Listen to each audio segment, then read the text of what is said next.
శివుడి అవతార రహస్య కథ. ఇది శివపురాణం, లింగపురాణం, స్కాంద పురాణంలలో చెప్పబడిన వివరాల సమ్మేళనం. ఆదిలోకం, సృష్టికి ముందు. ఎప్పుడో చాలా కాలం క్రితం, కాలమే లేని కాలం. ఆ సమయంలో ఏమి లేదు, భూమి లేదు, ఆకాశం లేదు, దేవతలు లేరు, మనుషులు లేరు.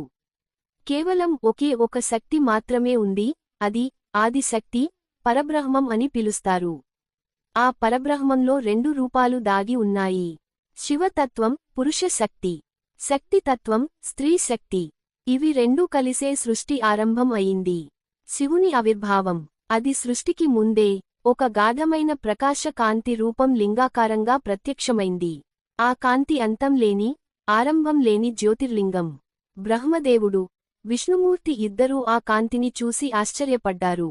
దాని ఆరంభం ఎక్కడా, అంతం ఎక్కడా అని తెలుసుకోవడానికి ప్రయత్నించారు. విష్ణు పైనకు వెళ్లాడు, బ్రహ్మ కిందకు వెళ్లాడు. ఎంత వెతికినా ఆ జ్యోతిర్లింగం చివర కనిపించలేదు. ఆ సమయంలో ఆ కాంతి నుంచి ఒక స్వరూపం బయటపడింది, అదే పరమశివుడు. ఆయనే ఆ జ్యోతి రూపం. అప్పుడే బ్రహ్మ, విష్ణువులు నమస్కరించి, ప్రభూ, మీరు ఎక్కడి నుండి వచ్చారు అని అడిగారు.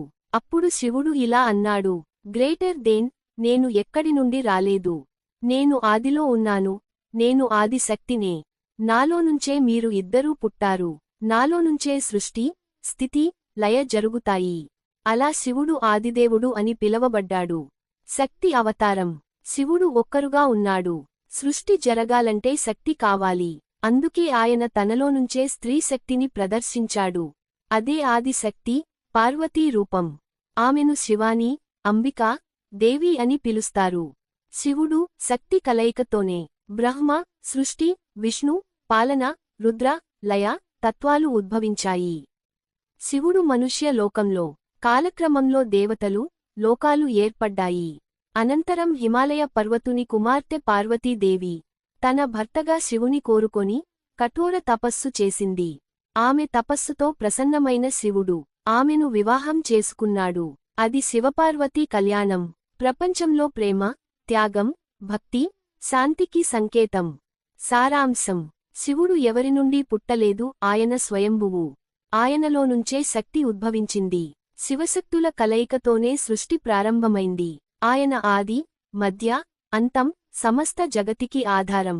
దయచేసి సబ్స్క్రైబ్ చేయండి.